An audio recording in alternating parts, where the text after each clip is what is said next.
Kathy Donnell, Chapter 10. Back at the high school, I again asked to see Mrs. Jablonski. When I inquired about the football player from Alpine High, she was unwilling to help and said I'd need a court order to get information about a student. We exchanged words and she finally softened, but insisted on speaking with the sheriff first. She sent me back to the outer office to sit, where a couple of elementary school students were fooling around, waiting for her, I presumed. "Are you in trouble?" asked a small boy, his eyes wide. "Probably," I said. "Me too."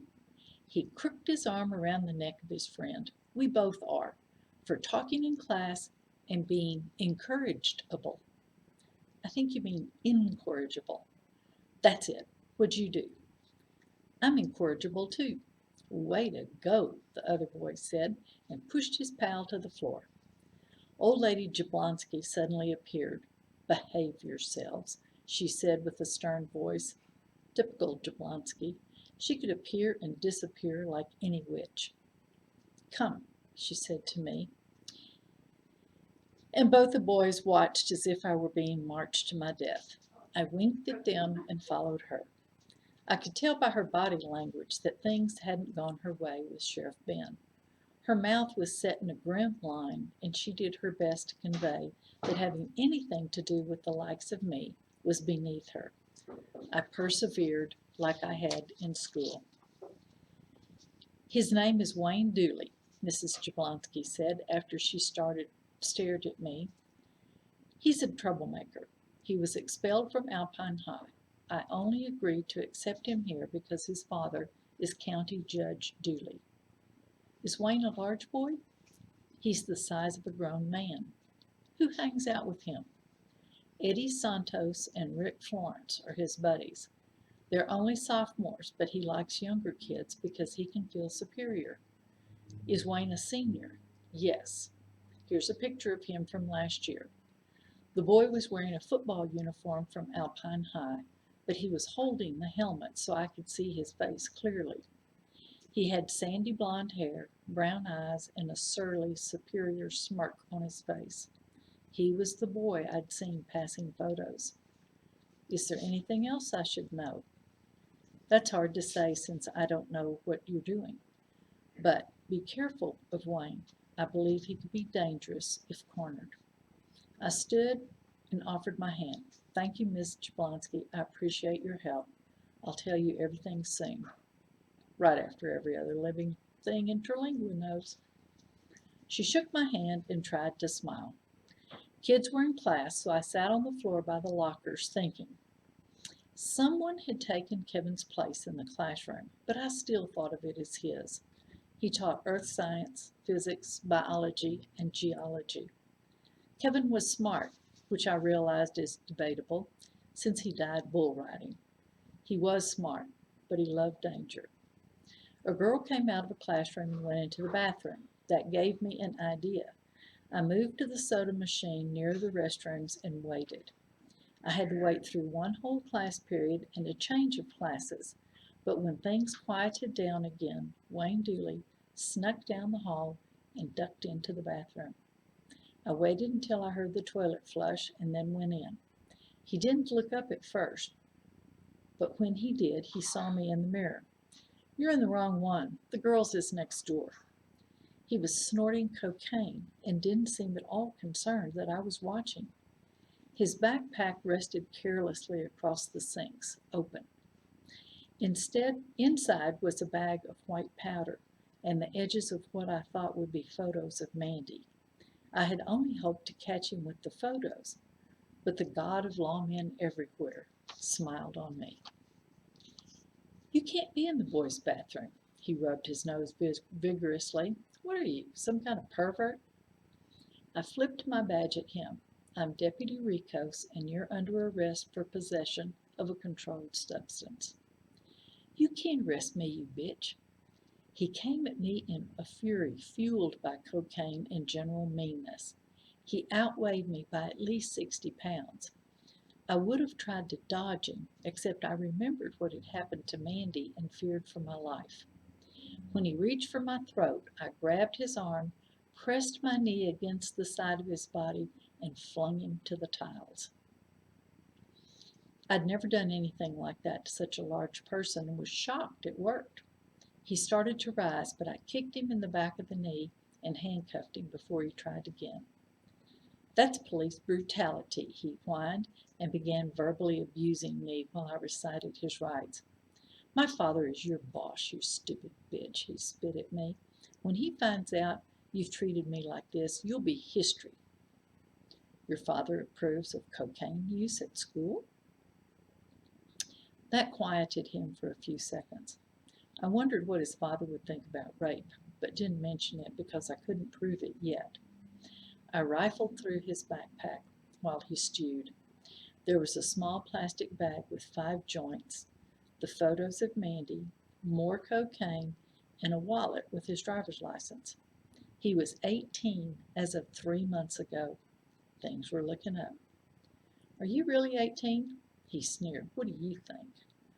I think a boy 18 would have better sense than to snort cocaine on school property right in front of a deputy sheriff.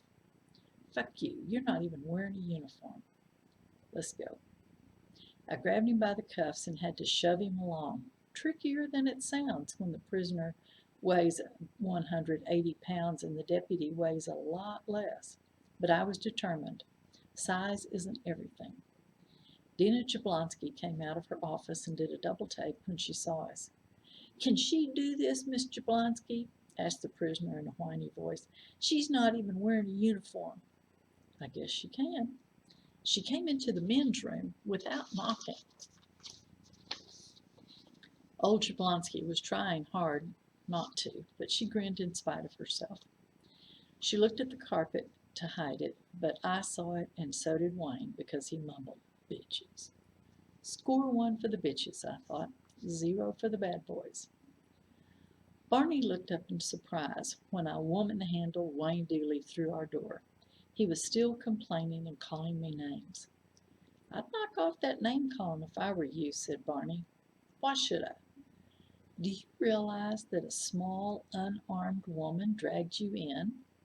He came around his desk and took over. Moving a 180-pound man is easy for him. You should be saying, yes, ma'am, and no, ma'am, to her.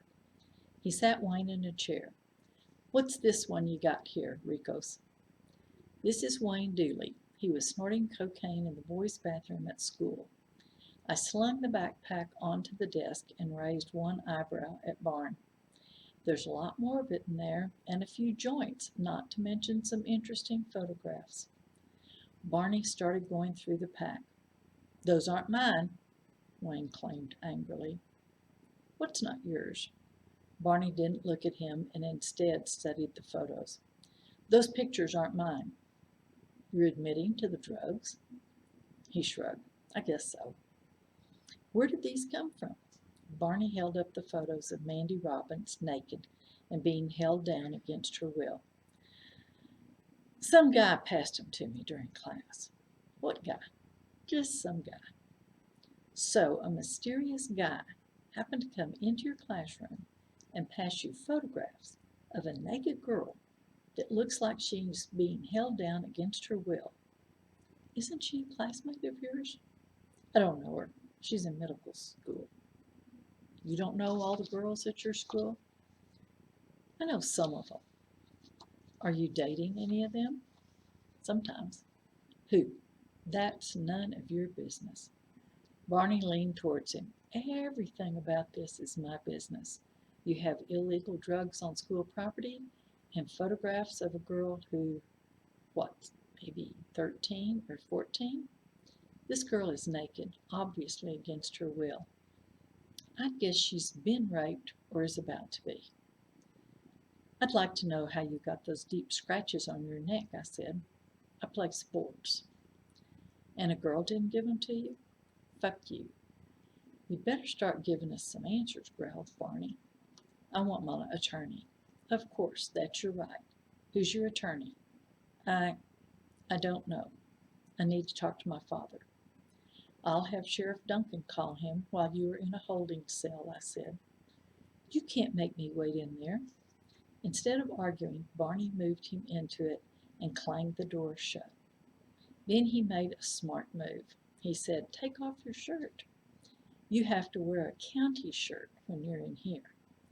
The kid didn't know that wasn't true and removed his shirt. He had painful-looking bruises all over his chest and more fingernail drag marks. Barney gave me a knowing look and turned back to him. "I guess we don't have a county shirt on hand. You can put yours back on. You want a soda or water?" "I'll have a cold brew." "Right. I'm as likely to get you a brew as you are to tell me the truth. Last chance for a soda." To me, Barney said, "You call the boss since the boy's your prisoner." I went into my office but stood at the window. Everything was perfect out there. I don't know why I expected the whole world to crash and burn just because mine had. "Ricos, are you going to call the sheriff?" Yeah, I'm going." I took my cell phone outside under the pretext of privacy and walked to the closest boulder. After checking it to be sure it wasn't the one where the hawk ripped apart its prey, I climbed up and called Sheriff Ben. I gave him my sketchy plan for proving that Wayne Dooley raped Mandy. I was sure the sheriff had his hands in his hair, but he never said he feared Everett Dooley, only that he would call him about his son. He also said he was coming for Wayne.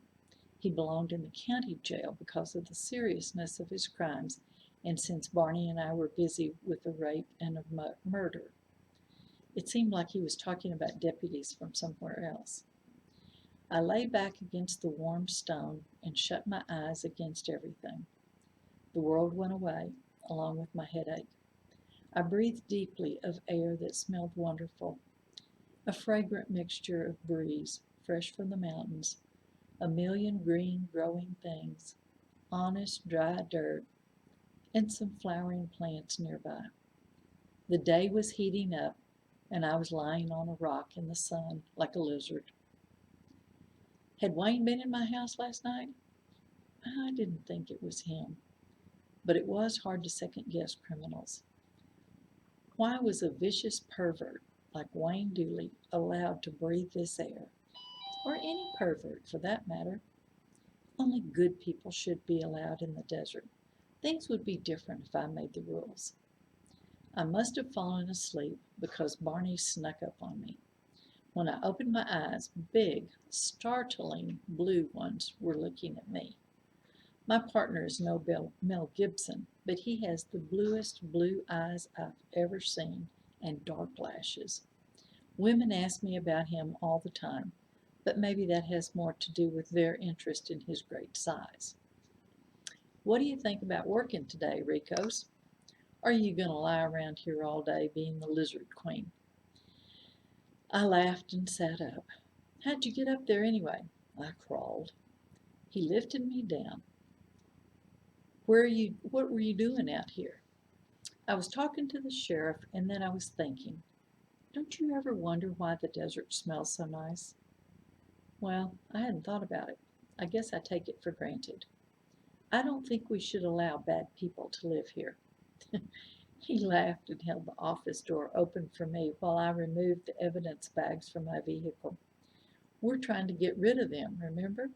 But if you're including weirdos, that might remove a large part of our population."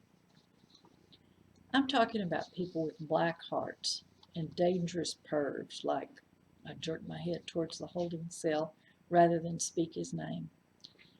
"Let's put up a sign halfway between Alpine and Terlingua that says, 'Perverts, assholes, and murderers, keep out. And people who leave trash in the desert.'" He gave me a curious look. "I'll get right on that, Ricos. Speaking of murder, could we talk?" "Yeah. How are your interviews coming along?" "Let's go in your office." He shut the door so our prisoner wouldn't hear anything. Then he sat in my favorite chair. With the furniture, Barney, and me, my office space was maxed.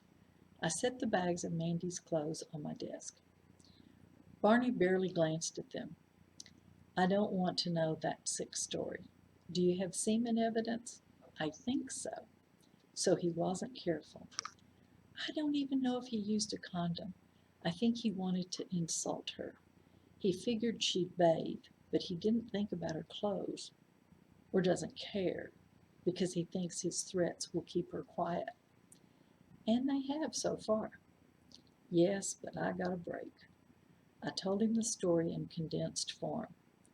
Looks like nobody's a match for you, Sherlock. Shut it, Watson. Save yourself. He laughed at that weak threat. I spoke with Stanner, Barney said, and I don't think he killed Norma. He seemed sad and upset. He usually seems sad and upset. You know what I mean, worse than usual. I don't think he could get up the steam to kill anybody. Stanner Bates was a serious man with a dry sense of humor. He was 5 years older than Norma, which made him 50. He looked older, maybe because he lived with her, or because I was comparing him to my dad, who had no gray hair. Scanner had a lot of it. I asked him the usual questions, and he doesn't have a clue about who could have killed Norma. He said he knew she made people mad, and he mentioned the mess with doctores fronterizos, and your mother in particular, but said he couldn't imagine any of them killing her. He did say one interesting thing. What was that? Lil and Norma were no longer friendly. I wonder what happened. He shrugged. Did you see the children, Barney? They stood there in a corner as if they'd been painted into it. I feel for them. Yeah, me too. Kids can't help who their parents are or what they do. Yours come to mind, I said to aggravate him. He has two, a daughter almost 2 years old and a son who arrived a few weeks ago. Barney's brows scrunched together suddenly. You won't like this next part. What? Read this. He handed me an evidence bag that held a run-over-looking piece of lined paper. Stanner found this stuck in a book Norma was reading and thought we should see it. I recognized my mother's handwriting and felt suddenly cold. I took the paper from him and read it with dread. At the top was printed plainly in big letters, "Killing for Health." And then it read, "Norma has to be the first to go. Figure out how." On another line was written, "Morton, drug dealer. Many border health problems caused by drugs." Below that, "William, Morton's partner in crime." There was nothing more. The paper looked like it had been crumpled into a ball, as if to throw away. "You should go over to the cafe and talk to Sylvia," I said. She and Mom were writing a screenplay called Killing for Health. It was one of their stupid ideas. Really, it was more of a game than anything. "Couldn't you talk to her? She doesn't like me." "Why wouldn't she like you? She likes everybody." "You must have pissed her off." "I'm afraid of her." "Barney, you're bigger than John Wayne." He was only 6'4" and wore a size 11 boot, a little guy. "I guess you wear a size bazillion." "Only 13. Locals called Barney Roadblock, which should tell you what you need to know about his size. My point is that 100-pound Englishwoman wouldn't have scared John Wayne for a second. That wasn't even his name. What does that have to do with anything? He was John Wayne to everyone. He was really Marion Morrison, Pilgrim. No wonder he changed it, I said. But back to Sylvia. Why don't you hitch up your pants, hop on your big boy horse, and go dazzle her with your manliness? I can't do that. She comes on to me. And that scares you? She's old enough to be your mother. So? Okay, I'll go see her. But you better not tell any of those Alpine deputies that I threw up at a crime scene. He tried to make his face an innocent blank, but a deep blush gave him away. You already told them. I can't believe it. Well, they're always asking about you. Great. so they're all a bunch of creeps. The next time you screw up, it'll be our little secret. Come on, Ricos. Sylvia likes you. Okay, but you owe me. Look, I'll do something for you. I'll talk to Shoots and make him stay away. Don't you dare. I want you to stay out of my personal life. I can tell him to leave you alone in a way that he'll get it. I don't want you to say one single thing to him. But what if he's the one that snuck into your house last night? I don't think it was him. And anyway, if he ever comes back, I'll have my partner. I patted my Beretta. He's jealous and means business. His name is Bad Beretta. Guns are girls, Ricos. The hell you say? Mine is male. I think they're all male. Just feel them and... Never mind. Forget I said that. He rolled his eyes at me. I have to go back to the school and ruin somebody else's day. Okay, we need to get out of this little office anyway before that little shit starts making up stuff about us. I don't think he's going to have time to make problems for us. Do you want me to send those clothes to the crime lab? The sheriff is coming for our prisoners so you can give them to him. I'll put them into a couple of brown bag envelopes so the perv won't see them. Good idea, Barney said with a John Wayne gleam in his eye. Chapter 11. I changed into my uniform and arrived at the high school at lunchtime. One of my cousins, Manny Ricos, was cramming a backpack into his locker. He greeted me with a hug. We went outside at my request and walked towards the track. Manny, do you know Wayne Dooley? Everybody says you arrested him. So, you know him? Sure. How would I not know him? You don't like him much. Not much. That was a relief, because I didn't want any of my cousins hanging with that rapist of druggies. I assume you know Eddie Santos and Rick Florence. Yeah, they're okay guys, but they've been hanging out with Wayne. Have you heard my talk? Have you heard any talk I should know about? Not about drugs, but about a girl. Have you seen some photos of a naked girl being held down? He reddened, in spite of being dark-skinned. I saw them this morning. Kids are saying it was Mandy Robbins, but I couldn't see a face. It seemed like there was a light shining on her body, but her face was in the dark. What else are kids saying? They think it's sick, and the girls are mad. Mandy's not at school today. I have reason to believe she was raped. Have you heard anything like that? He looked horrified. No. Do you think Wayne is capable of raping a girl? Well, he's mean, and he talks dirty about girls. Not dirty like the rest of us, but mean dirty talk. You know guys talk about sex and girls, right? Sure, I know.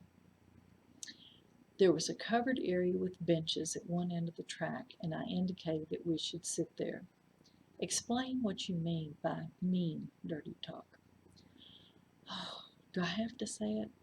I won't hold it against you. Well, he talks about kicking and biting girls to get them in the right mood. He says girls like it rough, and if you don't do it rough, you're a pussy. What else?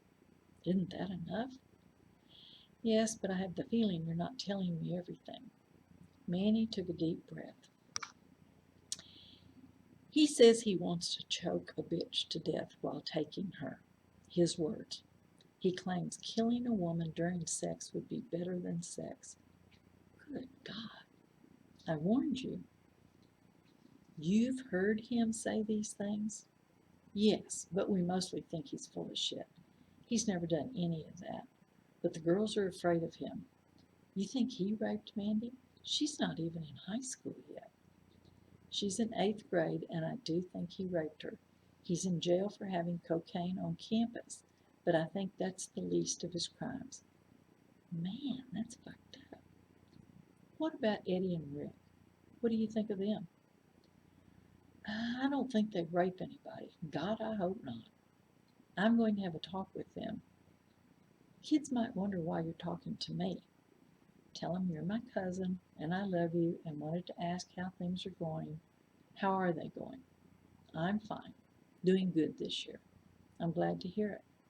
How are you, Margarita? I mean, the truth. I'm doing better. Mom wonders why you don't come see us, and she thinks you're drinking a lot. I'll come by one of these days. Tell her I've stopped drinking. He gave me a look that said he didn't believe me. I stopped this morning, Manny. I can't do it anymore. I'm going to be on the basketball team this year. Will you come to some of my home games? Sure, if you'll let me know when they are. I better go eat my lunch or else I won't get to. You know Jablonski. I laughed and hugged him, then headed over to a lunch area near one side of the high school building. I sat myself down right between a couple of horrified 10th graders who were sitting at a table by themselves. It didn't look like they'd eaten much. Since I was wearing my uniform, they had no doubt about who I was, but would recognize me anyway.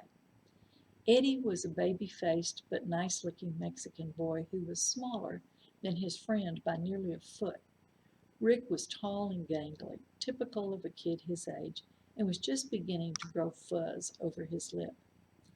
Eddie Santos and Rick Florence, I said cheerfully. Are you through with lunch? Let's take a walk. Where are we going? Over there to the shelter by the track. Unless you want to talk here, I've got nothing to hide from these kids. We'll go, said Eddie without enthusiasm. Rick said nothing, but followed.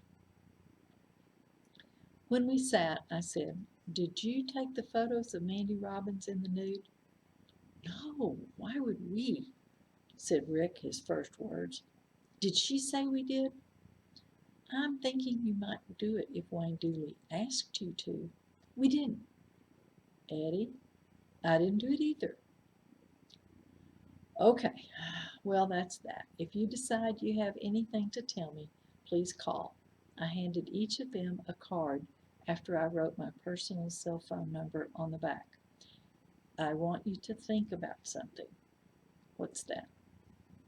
Wayne is 18, and he's in a lot of trouble for raping Mandy.